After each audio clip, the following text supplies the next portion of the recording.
Welcome back to another episode of Practice Underwater. This is the weirdest way I've ever found a guest. I will tell you that this is actually a guy that I now know and I'm friends with, introduced by a mutual friend in Phoenix. And so I got a text saying like, "Hey, this guy wants help finding emergency patients during COVID." And I was like, "Interesting request. Maybe I need to know more about your practice." And so we scheduled this interview, and that was my way of finding out what's going on in his office. And it turns out, I'll spoil the surprise, emergency patients during COVID was not what we talked about for an hour and a half. So just in case anybody was wondering. So So what do you think, Matt? I'll spoil this surprise for the listeners. If you reach out to George and it's something long form, he's just going to have you on the podcast. Like you're not going to talk on the phone. He's not going to email back. He's definitely not going to email back. He's just going to say, "Come on the podcast." So Yeah, like, if it's an email that looks like a few paragraphs, I'm pretty much filtering through which podcast can this person be on, yeah, so that we can sort this out. Yeah, because it takes me like an hour to respond to an email like that. It takes me an hour to record. I'd just rather record. And I like to talk. So for me, this works. yeah. No, So I'm not hating on it. I got a text with a question. And I said, "Let's just come on the show." And so this was fun, and this was another one, right? This is 2 in a row now. 2 George interviews in a row. I found myself in Matt's interview. And again, they're in unconventional ways. First time was a buddy from a guy I've known for years, and this one is a guy that asked a question that I just wanted to answer on air. So this is what happens when you don't screen. You end up in Matt's interview. So this is George and Matt.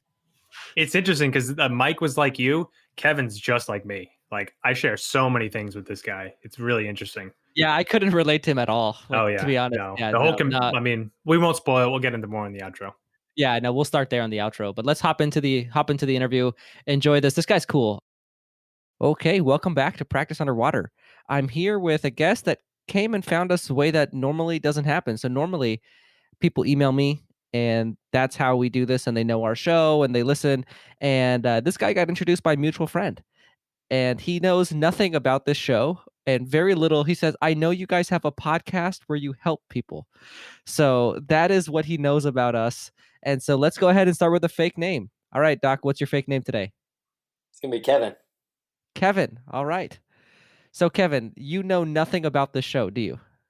I don't know anything about the show. So yeah, we have a mutual buddy, and he introduced us, and he told me to, you wanted to take a look at your practice. And what was the thing he told me that you wanted help marketing for emergencies? Was that kind of where this started? I forgot exactly the request. Yeah, he said that he was still pretty busy doing a lot of emergency work right now, root canals, extractions, and the like. And I said, "Hey, I offer that service at my office, but I really don't have too many of those patients." And, the well basically just dried up really fast as soon as hygiene was down. And so, I just have a small private practice. And, I reached out and I said, "Hey, who does your marketing? How are you guys filling the chairs right now?" And, he mentioned your name. So Cool. All right. Well, I told him, I guess for me, the idea of helping somebody with one thing doesn't sound super interesting. So what we do here on the show is we plug your whole practice into our analytics software. And so now I pretty much, I was waiting for you about 5 minutes for our call. So I kind of went through your whole practice and feel like I have a pretty good idea of what's going on. Yeah, so that's good. I'm excited to talk about the whole thing, because right now we're in the middle of COVID. So eventually it's kind of we'll be back up and running. Yeah, right, so I almost don't even want to talk about a snapshot of a month of time or 2 months of time that, is kind of irrelevant long term. So tell me a little bit about your practice, your story, and then just keep out anything that could identify you as to who you are. Okay. Yeah, so I left DSO about that was my first job out of school, really. I did work for a private practice in a different state for a little bit of time, and then it really wasn't working out. And so that was right out of school. And so then I jumped over to the DSO, and I was there for over 3 years, almost 3 years. And I always knew I wanted to be in private practice. And so I acquired a practice that I kept the name of the business, and I just transitioned it over about a year. And then after 1 year's time, I changed the name. So now it's totally my practice. I'm the sole owner, and just been experiencing what it's like to be a young dentist, new owner, and really I'll admit that I really don't know what I'm doing business wise, but I've been trying to get help. I have good mentors and just go from there. So okay. So this practice that you bought, how long ago did you start in that practice seeing patients? So I started in that practice almost 2 years ago. Wow. So you left the DSO 2 years ago. Yeah. Mm-hmm. And did you have a transition period with the seller where you guys worked together? Yes. Yes. It was always me, 100% ownership, but I practiced. So I always practiced by myself. However, it was just the trade name that I kept for a whole year. Okay, so you bought this practice, the seller walked out, and was Mm-hmm. it named after them? Like Yes. seller's last Yes. name Dental? It was. Yes. Okay, and correct me if I'm wrong, we won't say your name, right? So we'll call it Kevin. But did you call Right. it Kevin Dental, like your first name? Something like that. Yeah. Interesting. Yeah. I don't think I've ever seen that before. It's always last name. Can Yeah. you talk Yeah. It about was the kind first of a name? different approach. Without revealing my identity, I don't know how, I feel No, like no, I don't want you dentistry to tell is me your trending first that name, but way. what was the logic behind Oh, that? I know. So I feel like dentistry is trending that way a little bit where, people have really lost a lot of trust, I feel like, in dentists. And I feel like going by the first name is less of a white coat appeal to people and more of like, I'm your friend. I'm going to take care of you. You can know me on a first name basis. You can have my emergency line. It comes straight to my cell phone, so I just want to take care of people. So, is it you don't go by doctor, it's just first name? Like, "Hey, first name, you're here to do the exam," or is it No, doctor first no, name? I actually do go doctor first name. So there is a So little I bit go doctor of first name in my formality. practice too. So I'm Dr. George in my Okay, practice, cool. Yeah. and every Yeah, no, associate I that works think for us, we do doctor first name. cool. Yeah. I love that. I love that. Yeah, that's great. Patients have been receptive to it. Initially, it started because my ex-wife, now, but at the time we were married, we started in Mhm. the practice together, and we both had the same last name, and so Yeah, you couldn't do the we same couldn't as be your like both ex-wife. Dr. Hariri, so we went by Dr. George and then her name, and Yeah, so funny name. and then it just stuck, and patients like it. So yeah, I definitely it really feels weird when you first start doing it, but I think Does Dr. it's been Richard, does he go by Dr. Richard or Dr. no, Lowe? he's Dr. Lowe. No, he's Okay, big on Dr. okay, Lowe. got it. I don't know if he's big on it, but I know he goes by it. So tell me a little bit about what Awesome. happened when you bought the practice. So what was it doing, production, collections, all that stuff before you bought it? Yeah, so the practice was doing well. It had production wise, I mean, it was at 1.2, 1.1 before I took it over. So Okay. And they had some collections? pretty big production numbers. Oh, sorry, that was collections. Yeah, that was collections, like Okay. 1.1, 1.2. But production was about the same as collections each year. Okay. And what has happened since you bought it? Yeah, that's so. Since I bought it, I ran the numbers.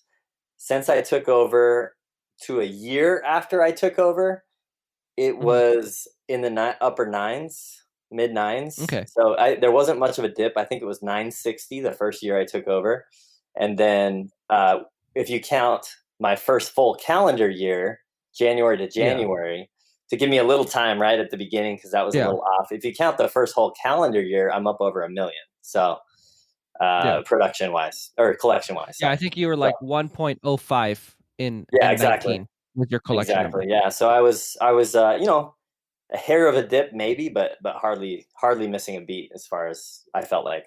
I felt like that Okay. was a big accomplishment, but I know there's Sure. still room to grow. So procedure mix wise, was there a difference between you and your seller? Yes, as far as my skill set when I took over, I had to learn aligners. They were doing a lot of Invisalign. They were also doing a lot of veneers, cosmetic work, and I came from the DSO, and I wasn't doing a lot of veneers. Yeah. So yeah. Yeah, and the DSO you came from, describe the environment. I'm familiar with it. For don't Yeah. mention the name, but talk about, Right, the right, type right. of practice that Yeah, it was. was it was a niche market. It was super high volume, and we would basically produce. And then there was a call center and a team of people working on our insurance claims and all that. So we accepted every insurance under the sun, Medicaid, access, everything. And man, we just did a ton of work. So for me, I was leveraging that experience for experience. Really, I just knew I wanted to be busy right out of school, and I wasn't busy enough in the private office that I started out initially. And I just said, hey, I need to do something different. And yeah, so it was a high volume based practice. very much run and gun, and at times we'd have 4 or 5 operatories filled, and Yeah. yeah, you're just running op to op. It's funny because like in that model, and I worked one day in that Mhm. model. So Oh I man, went on a it's Saturday. I killer. was a Saturday doc at one of those practices that, It's I mean, brutal. we'll call it what it is, right? So it's a high Right. volume High place. volume. You Yeah. get there and, it just, the assistants just keep bringing sticky note after sticky note after sticky note with what operatory I'm supposed to go to. And I'm like, damn, I can't keep up, It's and about I came from efficiency for sure. my practice where it Yeah. was, because I took that day because I wanted to do more extractions, and they do a lot more extractions at those places than my office. Right. For sure. And in my practice, your success is based on your ability to communicate with patients and your Mhm. ability to get treatment accepted and to, see everything clearly and, Right. look at a mouth and kind of be able to tell the patient everything they need. In that Right. type of model, there's so much need everywhere and there's so many Yeah. patients. It's just Right. your ability to clinically do the work as fast as possible is your ability to be successful. It's more of And a so it's very physical different. task. Hmm. Yes. Yeah, it was So a talk about that physical transition. challenge. Oh man, yeah, it was brutal. It was brutal, honestly. But in some ways, so I would say mentally, even emotionally, it just right now my intellect is strained on a day to day basis. Just because I'm thinking about so many more things than just the patient experience. I mean, I'm managing the team, and I'm thinking about the numbers, and I'm thinking about, okay, how much is this going to cost me? You know what I mean? Whereas Mhm. before, I could just focus on the procedures, in and out. I was focused on efficiency. So as far as efficiency goes, and as far as procedurally, man, the transition actually, my days now, I don't really have a hard day compared to what that was, because that was a 12 Yeah. hour grind, a 12-hour grind with 5 ops full. It's like, now I can focus on each patient a little bit more. I feel like my quality has definitely improved, my quality of work. So that was a little bit of a transition. I had to get rid of old habits, bad habits, where I spend a lot more time polishing and filling, for example, now than I ever Yeah. did before. So, Definitely. And so talk a little bit about how many ops is your practice, by the way? so my practice is, I like to say 4.5 sometimes, because the fifth op is semi-functional, but I mostly work out of 4 ops, and I have 1 overflow. Okay. So Oh, if I had a sorry, magic sorry, wand, sorry. go ahead. There's 2 ops running hygiene the entire time that I'm there, and normally, and so Okay. then I work out of 2 ops, and I have the third as an overflow. So you have two hygienists on any given day?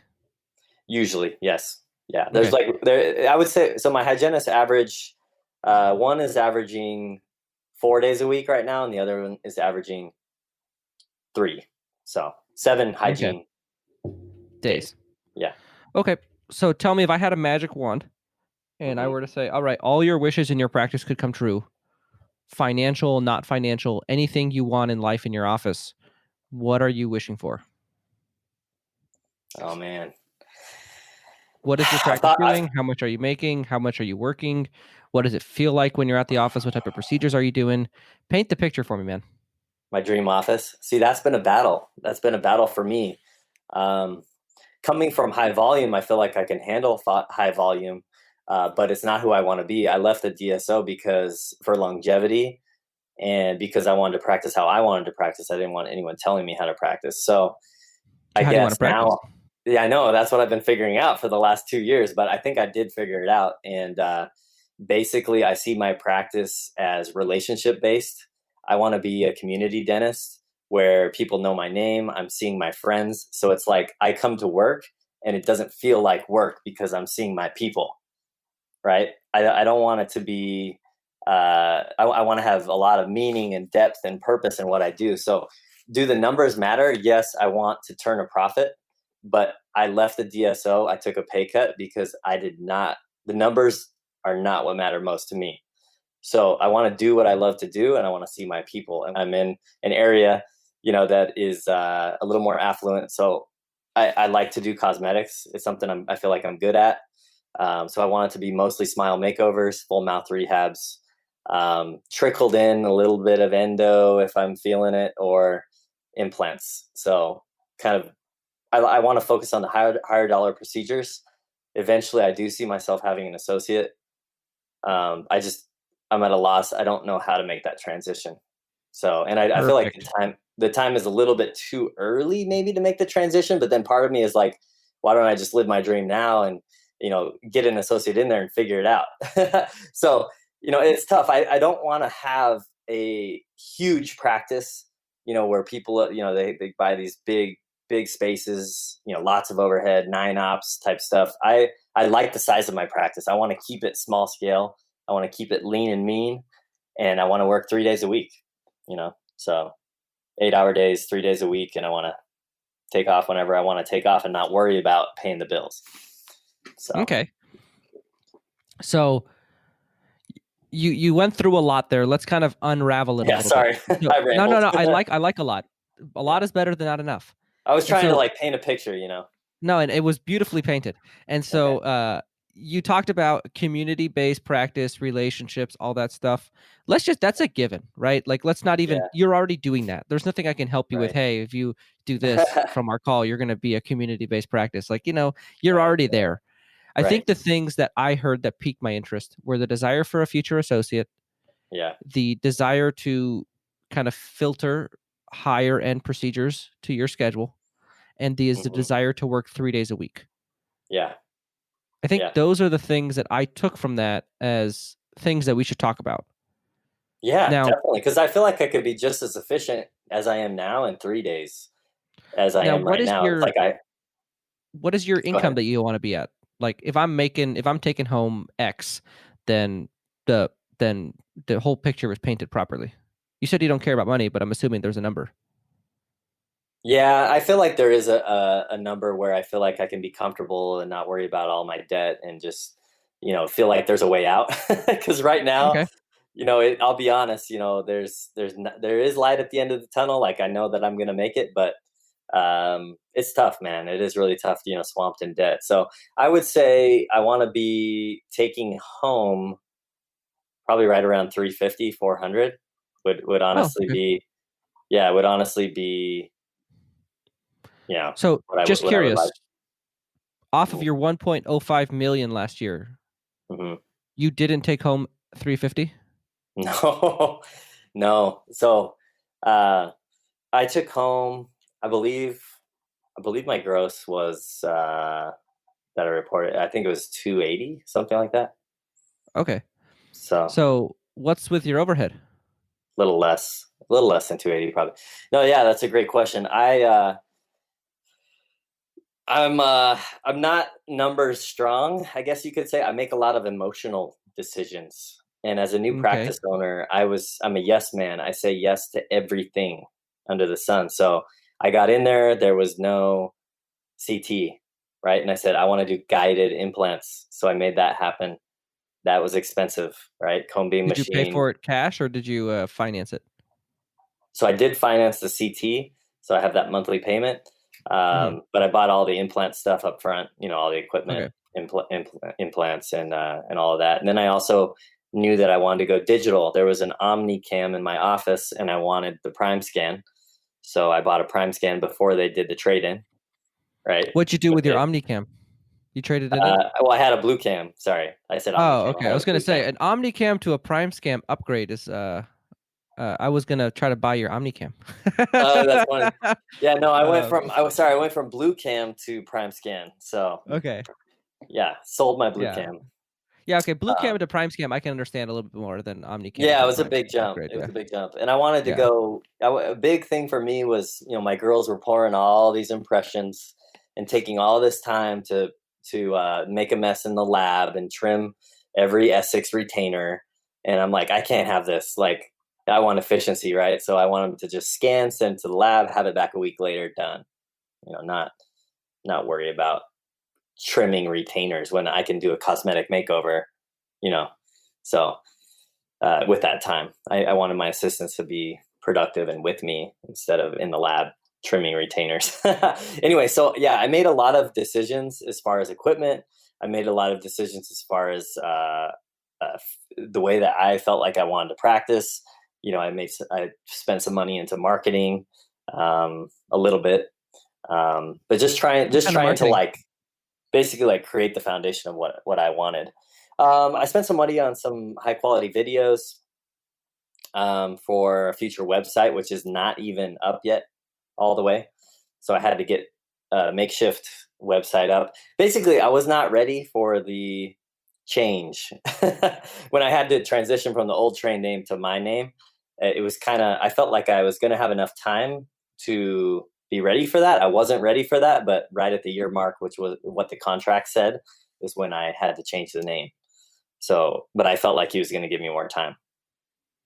So, just curious, hmm uh, a year to prepare for a name trade change seems like an adequate amount of time to sort of get your stuff together and get that done. What happened? I guess you just kind of get used to the comfort of I just didn't know if I was ready. I felt like I wanted more time. You know, you're never really ready, I guess you could say, and so I kind of had the training wheels, and it was comfortable. So you know, because I had a steady stream of patients because of that Yeah. trade name. They had a good presence online and otherwise. And so I was just kind of doing work on their patients basically, and I wasn't creating my own patients. And it was easy. So now let's sort of shift gears a little bit. So, hmm y- I was worried that we weren't going to have anything to talk about. And now We that got a we're lot to talking, talk about. yeah, we got a lot to talk about, don't we? What's this yes man stuff going on? So tell me about the yes man thing. The yes man thing is I feel like I'm a nice guy, but sometimes too nice. And so, and I'm the opposite of my dad. My dad's a skeptic. He's super successful. Uh, anyway, in his practice, my dad is a dentist as well. I don't know if I can, well, Yeah, that will maybe a not little revealing, but identify you, but no okay. more about your dad. Yeah. Okay. Yeah. Anyway, but anyway, I guess I basically, instead of being a skeptic, I'm just very trusting. And so I just say yes to things and without Like what? looking at the numbers. Well, it's like even my personal budget, right? Like I'll spend money on things without saying, "Hey, I got to look at my budget first. I got to see if I have the money allocated for that." Instead, I go by feel. I kind of, it's a horrible I it's a feel like horrible this thing is as a a good business idea, owner. so I'm just gonna go for it. Yeah, exactly. It's so stupid. So I make a lot of mistakes that way. I also hit a lot of home runs that way, but I also make a lot of mistakes that way. So I strike So out and tell I me hit a about home a run. situation in the office that you feel you're a little bit too yes man to your staff. Oh, to my staff. Or are you Um, not talking about your staff? You're talking to yourself. You're a yes man to Kevin. Kevin says Kevin wants this. Yes, Kevin, let's do it. Is that what you're talking about? yes, yeah, I can't say no Oh, to okay. myself. Yeah, so But what about your staff? So you're not too nice to your staff. See, I think no, I everyone's am thinking you're too. being too nice I to am your staff. too. You're like, oh, I am I'm too. a to my staff. I'm just really nice to myself. No, I'm too nice. I'm too nice to them too. You know, I let them get away with a lot. So it just kind of trickles into all areas of my practice. And it's almost like I feel like I Okay. need someone to hold me accountable to myself. hmm But, I don't have an office manager.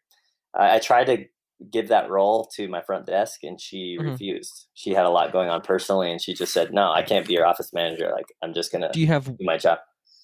So Yeah. you have two hygienists. How many assistants do you hmm have? I have 2 back office assistants.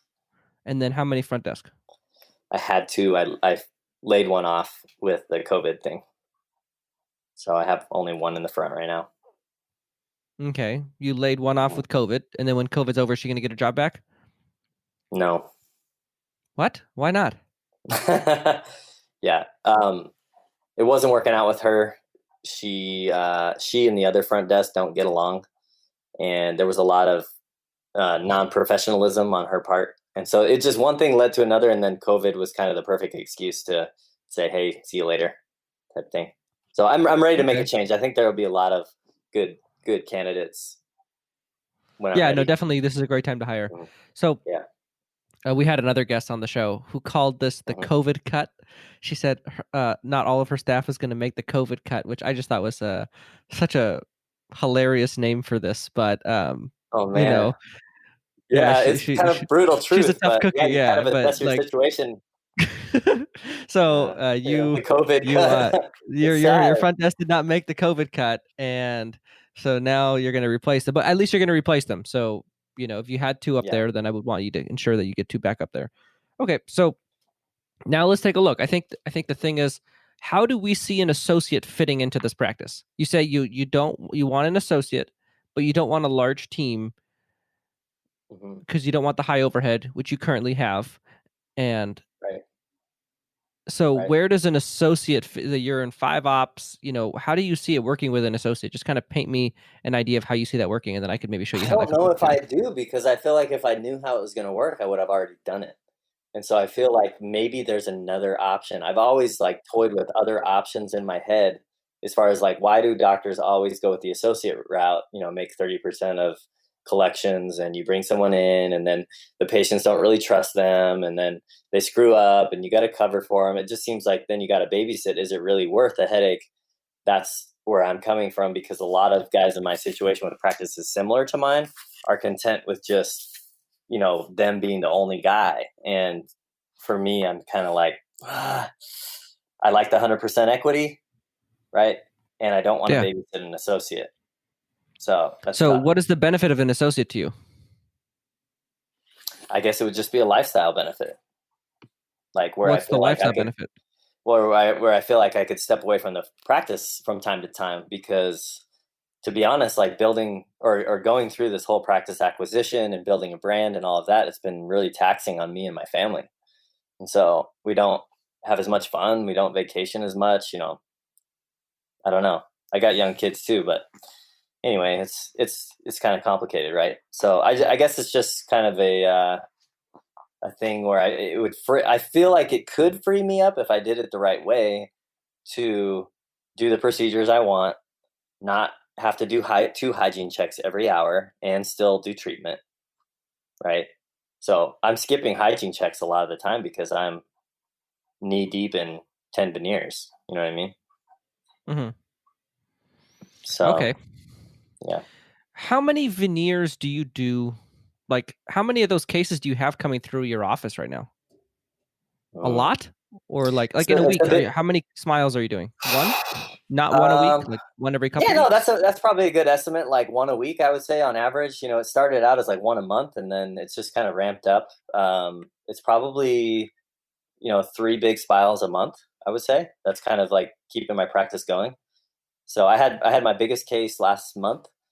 I did 20 units and charged 1,800 a unit, Ooh, and the lady paid me 39 grand for damn. 20 units. Yeah. Good for So you, man. yeah, that was my biggest case ever. And it turned out amazing. She was super happy, and she got a lot of value. I mean, I add a lot of value to the cosmetic experience, so I don't mind charging that much. Good for you. So, okay. So it seems like what you really want. So let's take the word associate out of it. Okay. What you really want is a good income, a good Hmm. lifestyle, and the Hmm. ability to travel and have fun with your family. Yeah, that's exactly right. So I don't think associate is Yeah. right.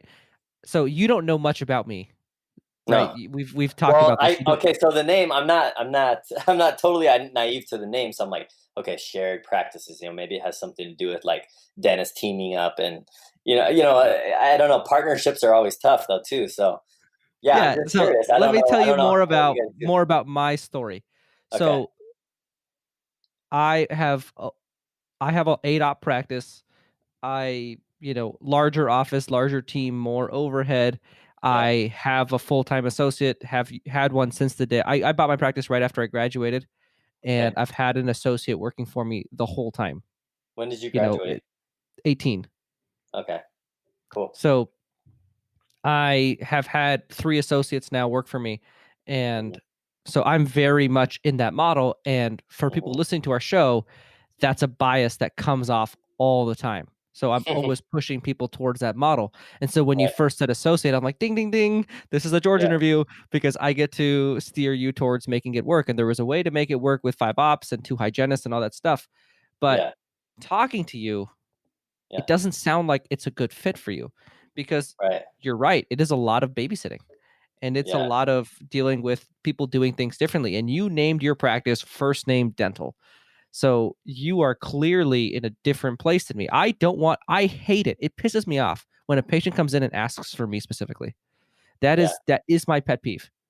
Yeah. And for you, And you're I like, know oh, what's going to yes. happen Well, yeah, but like the first name thing is like you want it, but then do I really want it? So it's when I named my practice after my first name, I knew that was going to be an issue So, but it if I seems ever like, wanted to right? bring anyone How else in. much traveling are you going to be doing? It's not like you're going to go tour a safari for 4 months. You got small kids. Like, it's going to be like a week off here, a week off there, right? Like, nothing Exactly. crazy.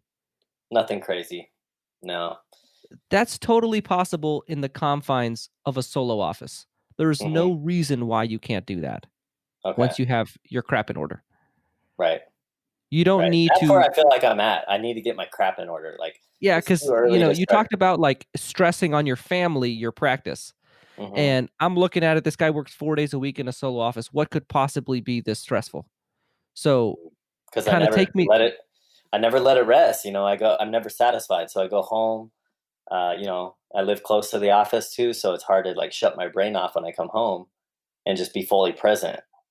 So that's part of it is wanting to be at the when I'm at the office, be at the office.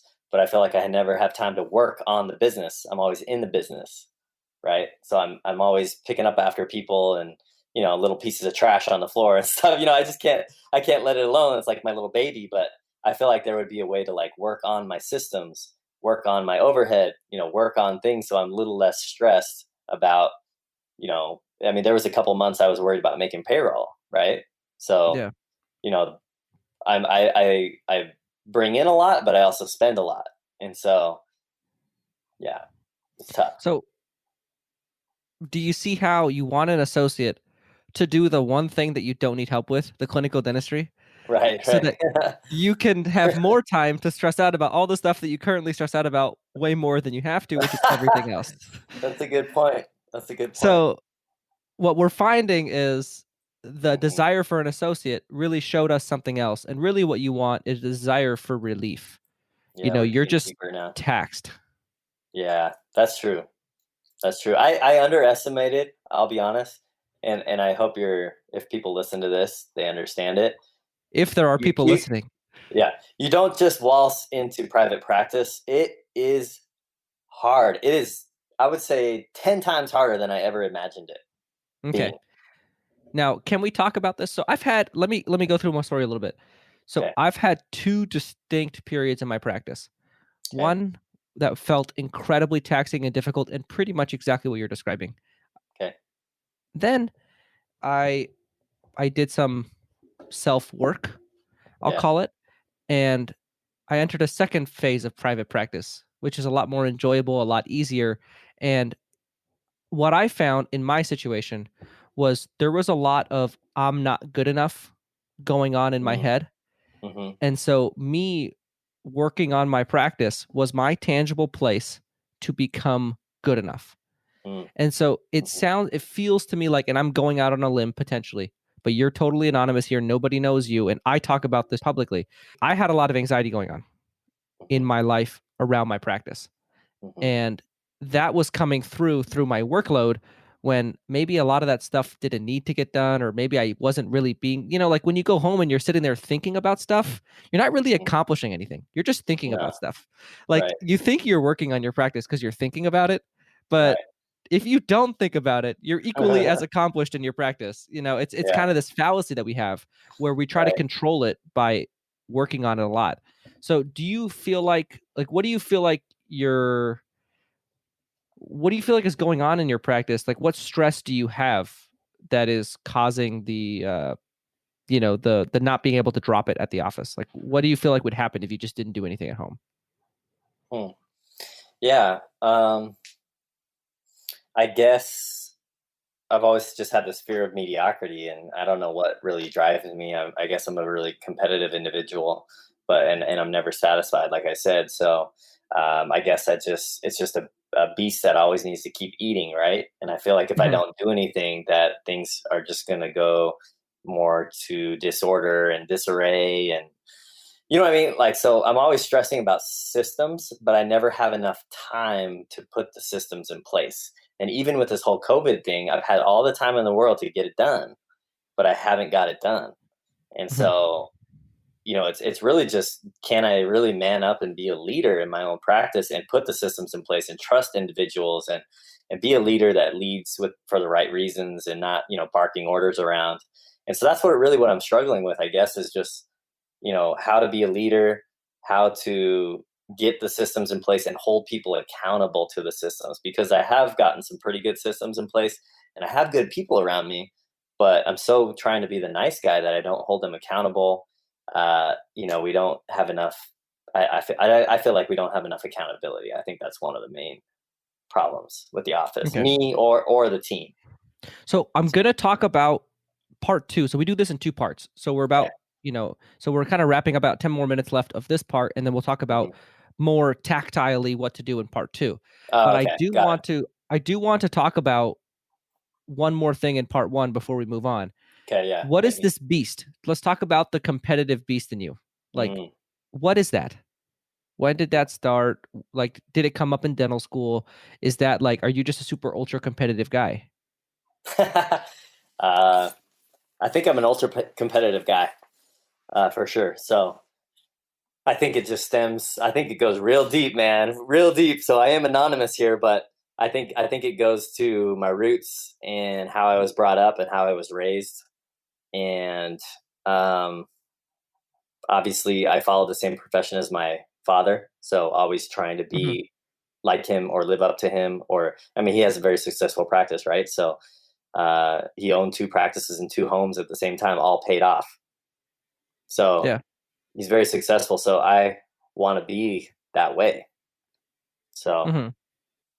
and but it's not all about the money for me. It's success all around, because he was an all around guy as well. And so, for me, it's like, I want to do it, but I want it all, right? And I want it all right now. So I think I'm not patient. I think that's the big thing, is I'm really not patient with myself. I want it all now. That's why I bought the cone beam. That's why I bought the scanner when I did.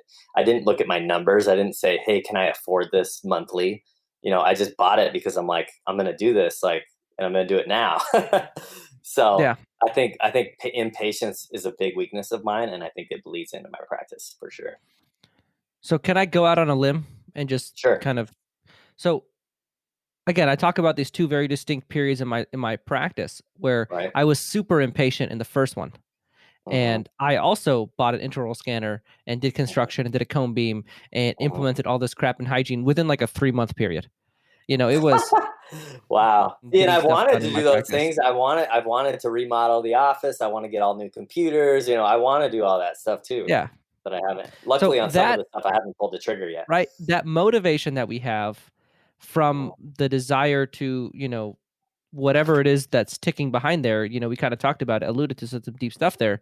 That is what's making the practice feel so hard and uncomfortable for you. Yeah. It's that background noise that's pushing you unnecessarily, and that's what's making it feel hard. You know what, though? Getting even deeper. So I think too is, just as a guy being a competitor, there's the whole thing with my father, but there's also the whole thing with comparing myself to other dentists and Mm-hmm. and those that I took the practice over from. Yeah. Right. So I want to be better than them. Right. Yeah, of Which course. is stupid. Everyone Which does. is stupid. Which is stupid. Like, but it's just the competitive thing that we're all competitive. So I think there's so many dentists out there that use their practice as one of the ways in which they measure their own self-worth. right. So if my practice isn't doing X, then I'm not great or whatever. And that was like It's a my pity. thing. Right. Yeah. Right. And comparison is ultimately the thief of joy. Totally. I've met, or I've heard of, solo dentists doing $3 million a year Right. in their Right. I've practice, heard of taking that home too. 2. I don't know how, but yeah. Right. And I've heard of Amazing. solo dentists literally losing their practices, going bankrupt. Yeah. Everybody is somewhere in between.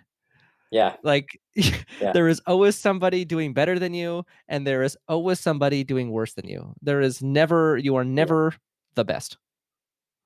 Right. And Right. owning that. And then, I think there's something, I'm not gonna like be your childhood stuff, but like there's definitely Therapist. something going on with the dad thing. Yeah, Yeah. like, the fact that he's a super successful person, you've talked it, like when you talk about him, you talk about him from a very admirable standpoint. And as Right. his son, you want to like follow in his footsteps and do what he did well. And Mhm. it seems like you're a very different guy than him. you Yeah. know, Yeah, I you're am. just a different person. I am. And I think there's a potential breakthrough for you opening up in embracing, hey, I'm Kevin. This is Mhm. me. This is the way I do it. It's not my dad. This is who I am. And I'm just going to be me and be proud of yourself and feel good enough because you're just doing that, as opposed to because my practice is doing well or because my systems are tight in my office. Or, Right. I think just owning the fact that you are you and you're doing it your way. Like, hey, look, Kevin likes to have nice stuff in his office. Cool. Like, who cares? Right. Yeah, yeah, yeah. Like, No, that's Kevin deep. I has like that. debt. Who Mhm. cares? You Right. know, this is your dad's, like, it's kind of like your dad's judgment in your head Mhm. that you're like Right. assessing on your situation. Like, my dad would think this is dumb. So, like, Yeah. I think it's dumb, Totally. but it's like your dad doesn't think. I mean, who cares what your dad thinks? This is your show, man. I Like, know. I'm don't so let, glad I didn't practice with him. This is my show. And that made all the difference. So, and don't yeah, get me wrong, and I don't want to paint the picture that I'm miserable because I am, I love what I'm doing, but there are some things that are burning me out, and so I need to get to the bottom of them. But I feel like this whole COVID thing has helped me reflect, and so it's just kind of ironic that we're talking right now. It's been good. It's been yeah, good I to kind think, of reflect and maybe a clean slate. So and we'll kind of wrap up part one and then we'll talk more tactics part two. But for me, if you take one thing away from this interview, right, we're going to yeah, talk about what to do next. yeah. But none of that is going to, like you've clearly stated, money is not the most important thing to me. What I No. want is ease, lifestyle benefits, all of that stuff where you need to work is Hmm. here. All Right. of your thoughts about your practice, your fears about your practice, all of that stuff, Hmm. that's what you need to sort out. Got it. That's going to take you to where you want to go. So Yeah. we're going to go to part two and we'll talk about it. We'll talk about what to do to grow your practice and all that stuff. But I Hmm. don't want that to be the thing you take away as the most important thing on your list. Got it. Really, this is the most important thing on your list is Hmm. making sure, like, look, I had this guy on our show Hmm. and he was, oh my gosh, it was the most. So normally they send me, like, I get an email, like I have to scroll my phone like 3 or 4 times to get to the end of it. That's how long some of these emails are. And it was one of those. And it was, I'm doing a startup.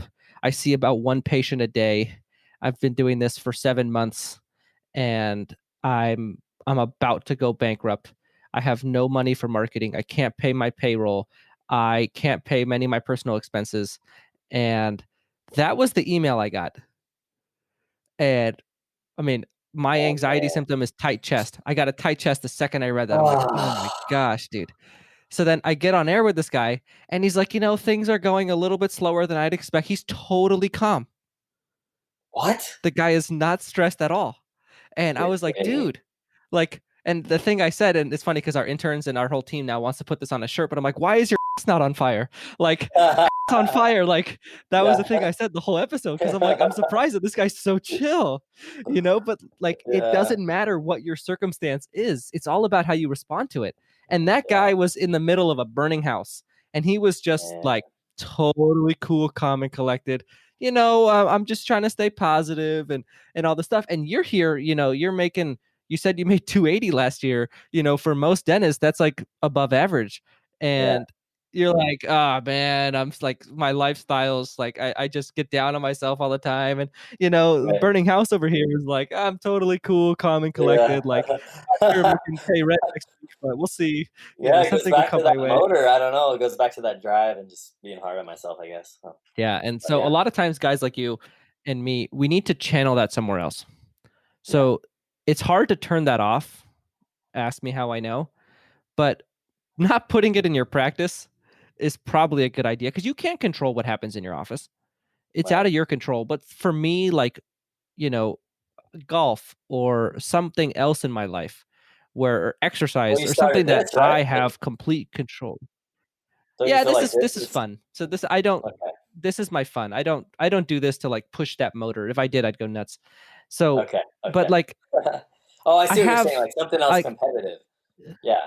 yeah, something else competitive where Got it. you are not against other dentists. You're not, but like you have that place that you're like, okay, Kevin goes home and I'm thinking about like my next workout. What am I going to be doing? What protein shake am I going to drink? Like, think about something else, and then it's easier to not be as distracted by that, because it's a much easier place to put that effort into, because you need to put it somewhere. You're never just going to be like, oh, all of a sudden I'm not a competitive guy, I don't care about anything. I Like like that's just that. not you. But Right. just I put like it that. somewhere else. It doesn't belong in your practice. And I think you're right. I haven't found that thing yet. Yeah, you need So like a really good hobby. I had a thing. That was my Okay, thing. are we But not going to I talk won't. I about it? won't reveal it. No, we Okay, won't talk about all it. right. But I lost it due to injury, and that's all I'm going to say. So now I got to figure out a new thing. Okay, Mhm. all right. I'll All right, find we it. lost our thing due to injury, and we're gonna find a new thing. All right, Yeah. that's a great place to leave off part one. Well, I hope you guys enjoyed that interview. We kind of talked about, in the intro, we left it at, well, this guy's a lot like Matt, and I would take that as an insult, but I'm kidding. So, anyway, Matt, what about Kevin made you feel like you were him? Well, he shares my like competitiveness, right? My like got to prove it to some opponent that isn't really there because I've played sports my whole life. I always love beating people. So then in business, I'm gonna beat them too, even though like you're not. There's no opposition. It's just you. But my biggest takeaway is what was this competitive thing he was doing that he got injured that he had to stop? Like, what Oh was that yeah, cliffhanger? He can't tell us that. so we talked about it at dinner. I mentioned we had dinner afterwards, and I can't, I don't want to share No, it's because fine. You he don't already have to. But I shared wish enough about his practice that I people would wish identify. I wish he shared it. Anyway, I mean that was my biggest statement. But I really like I saw a lot of myself in this guy. Like he's a lot of me before some of the things about myself I've distilled through coaching. Yeah, and I think a lot of it had to do with his dad. So for me, that was that came through, and that again, I was in Matt's interview where we had to kind of talk about this. But I know you wanted to talk about work-life balance was a big thing that came up, and I kind of talk about that. Yeah, I think where a lot of people fall short is the setting boundaries, right? Like when I go home, I don't think about work until I get there the next day. Or like, these are my office hours. So every Wednesday night I'll spend an hour or two working on the business and I go from 7 to 8 and I'm going to work on it then. And then when it's 8 hits, I'm done. Like being not setting those boundaries is just a recipe for burnout. It's a recipe for always like thinking about the office when you're outside the office. And like you mentioned, like not a lot of effective thinking is done that way, even when like you are thinking about it a lot outside the office. I thought that was brilliant. Yeah, and so I think there's two different camps, and I think I used to be in the camp of like reminiscing on a problem, thinking I'm solving it or accomplishing anything, when in fact I'm just kind of like having anxiety. And you know, the I have lists now, so I have a personal assistant, and so I send her a voice memo, like any idea I have that I want executed in a certain department of my life. I send her a voice memo, and then out of mind, because you right, stuff comes to you at all different times of the day, and I think you need to have a system for making sure that you don't forget that idea, or like, oh, I forgot to blank. Then you write that down somewhere. You have a place where that goes where it'll be taken care of, and relying on that system. And so for me, that's what I do. But that is a big challenge, I think, for a lot of people. Like if you're listening to the show and you've made it to the outro of this potentially boring interview with some random dentist, like you obviously care, and you probably have that quality too. I think that's a common quality of people that try hard. And yeah, I am not the best at setting boundaries. And I think scheduling with Matt, we do a lot of shared practices related to scheduling like this and other stuff. It's annoying sometimes because like, nope, that's date night. Like, okay, well, can't date night be the next day? Or like, can't we like not do No. this? Like, no, boundary. Like, damn it. So yeah, he's good about that. He's much better than me. So I have a webinar with Ellen, and this is actually the topic we're going to talk about. And I have a feeling that's what we're going to talk about is a boundary. I'm like, so anyway, yes, this is definitely an area that I have to improve as well. Yeah, I but I mean, think you do as well. and I mean that's Kevin, right? He called himself a yes man. Like he's somewhat unwilling to say no to people, and like that is going to be hard for him. Was part one the Mr. like I'm scheduling patients on the weekends off of Instagram? Was that? Yeah, I think he said it in both. What the heck? Yeah, that was What? weird. Yeah, I'm totally not about that, obviously. But like, I mean, I get it. He's like thinking of it like he's hustling. Like, I'm yeah, gonna do whatever it takes to grinding, succeed. grind. Yeah. But like it's so low value, so easily delegated. Yeah, Why are we doing yeah, this? for sure. Emergency line to the cell phone. I get it. Like, it How shows do the you handle patient. your emergency line, Matt? My well, I don't have a manager because we're between managers, but my woman at the front checks them. Like we have a text line through the service I use. So yeah, I have one of my assistants that takes home is a forward to her number, and that's how we could handle it. I actually got a call this morning on the golf course about a patient that had an abscess, so that was lovely.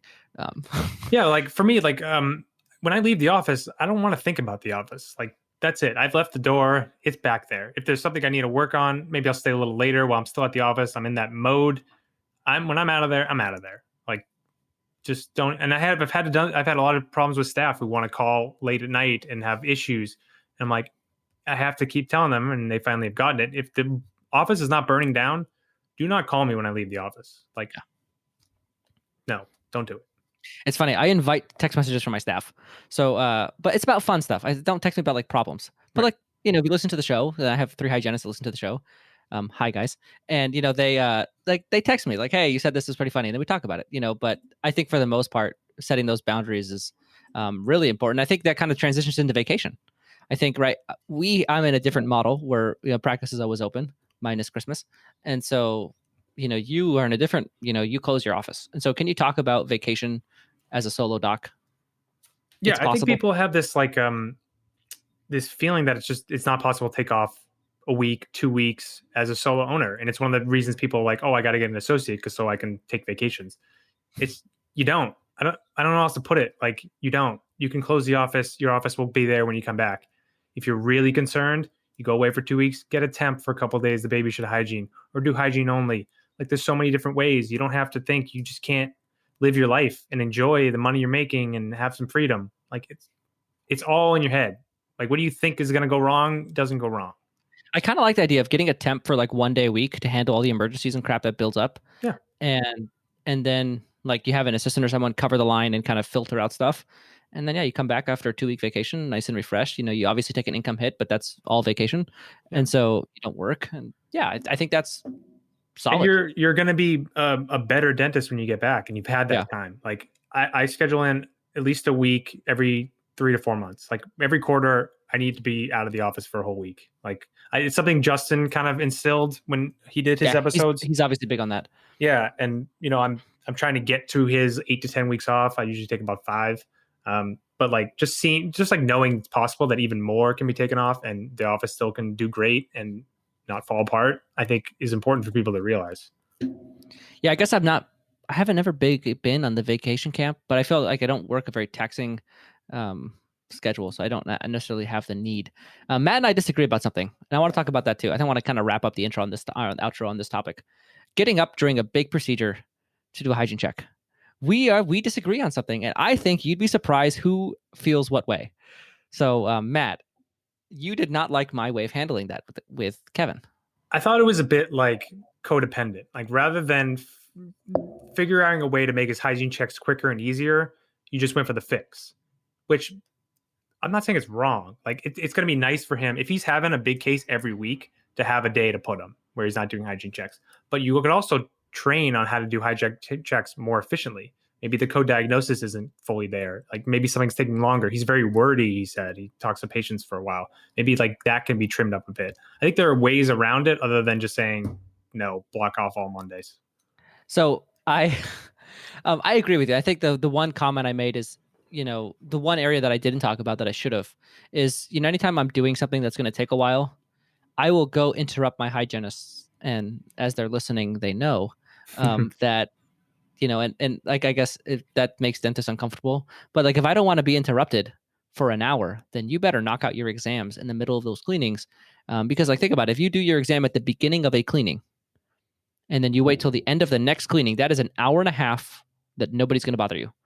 So that's how you could potentially free up that much time. You go get the patient numb, you go check your exams, knock them out at the beginning of the appointment, and then boom, now you have an hour and a half free. You have that whole rest of that appointment and then the whole next appointment before the hygienist gets you to go do your work. And so, yeah, that is another option. I should have talked about that too. But I think the other thing was he talked about how much he hates checking hygiene and how it like kind of wears him out. And so that's where I felt like having 1 day a week where he just does his big cases and focuses on them. I come from the mindset of a patient is paying 16 grand to get their teeth done. Like, don't get up and check hygiene. Like, yeah, I'm bored for not interrupting that appointment and giving that patient undivided attention. Well, I'll push back on that. So like I do bigger cases from time to time, and like it's always good with those. I've found to take yourself out of it every 45 minutes. Like whether that just be even sit in your office, like get away from it, take a breather. You'll come back with a fresh set of eyes. You'll see things you didn't see before. Like I just did this on Saturday at a bigger implant case, and I actually did it on a day where the associate was seeing hygiene. So I was just doing that. And even then I would get up every 30, 45 minutes and like, all right, let's take a break, and that could be his hygiene time, right? Like, yeah, I agree with that. I mean, I'm not saying that when I don't check hygiene or like I have someone else checking hygiene, I'm just like busting it out, not giving the patient a minute to breathe. But it's like you start prepping like 2 minutes later. I need a hygiene check. It's like, ugh, that's, I don't know. It's like I always said that in a former life, I was a restaurant manager. I think that's my ideal job. You just got to like see the pocket of opportunity. Well, you're squinting your eyes at that. I'm not on board. What does that have to do with anything? Explain that analogy. Because I'm really good at strategizing time in the back, like moving assistants around. When do I see this patient? When do I do that? Restaurant manager, yes. Yeah, I can move people around so efficiently. It's like so good at that. And you should see him as he's talking about this. He's doing this motion like he's moving his arms. He's like moving people around. All the imaginary people are moving. No, but like I think just like thinking through it a bit and like when is a good time? Like patients getting numb or like I just finished prepping the first half. Like kind of thinking about it more could make him able to do it. I agree. And I think, one thing I would do differently in this interview, not jump straight to that conclusion, even though I think I in general like that conclusion. I think dentists really like that day for their happiness of like Monday, you go in, just big cases, no hygiene. It's like the day you look forward to, then you get your week started that way. So and then I like that because then you have your temps and all the troubleshooting that happens with big cases. Like people like do big cases on Friday, but it's like, well, then the next day when the patient has an issue, you got to come into the office and see them on Saturday. And so I kind of like big cases on Monday. And like, sure, the patient's going to be uncomfortable throughout the week. But if it's like a not uncomfortable, like a veneer case, they're not going to be uncomfortable the next day typically. So then like, yeah, like you can do it on Monday and then your temps fuck off or something. You can come in Tuesday, Wednesday, or Thursday and get it fixed. So anyway, I just in general like that idea. And I think I saw hammer and nail hit. Sure. No, I mean, and I like Mondays for big cases, things fall because things do go wrong with those things. Like it's nice to not have them texting you on a Sunday. Yeah. So anyway, Matt, do you have anything else you want to add? Is this the wheeling and dealing, or is that next week? Next week we talk about the negotiating with patients. I was curious to see what you think about that. I think that's next week. Okay, cool. I'm excited. That's something to look forward to. It was in an interview. I had no idea what Matt would think, and I'm excited to hear what he thinks next week. Thanks for listening to another episode of Practice Underwater.